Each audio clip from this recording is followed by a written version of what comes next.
প্রিয় দেশবাসী, আসসালামু আলাইকুম। আরবি নার্সারি থেকে আমি আপনাদেরকে শুভেচ্ছা ও স্বাগত জানাচ্ছি।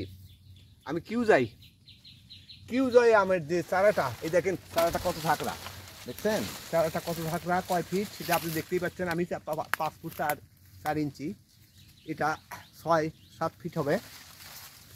এই চারাগুলো, এই দেখেন চারাগুলো কত সুন্দর, দেখেন গাছের গোড়ালিটা কত মোটা, এই দেখেন সুন্দর গাছ। এই চারাগুলো আমার স্ক্রিনে হোয়াটসঅ্যাপ ইমো নাম্বার দেওয়া আছে, লোকাল নাম্বারও আছে, যে যেখান থেকে পারেন যোগাযোগ করবেন। কারণ আপনারা অনেক ইউটিউবারে অনেক চারাই দেখেছেন, কিন্তু আমার যে চারাগুলো এইভাবে যে আমি দেখাচ্ছি, এই চারাগুলো এইভাবে এত সুন্দর পরিষ্কার বিচ্ছিন্ন চারা আপনারা কখনো দেখেননি। আমার মনে হয় দেখেছেন কিনা তাও জানি না, তবে ইনশাল্লাহ আমি আপনাদের দোরগোড়ায় কুরিয়ার সার্ভিসের মাধ্যমে এই চারাগুলো পৌঁছে দিতে পারবো। ভালো থাকেন, সুস্থ থাকেন।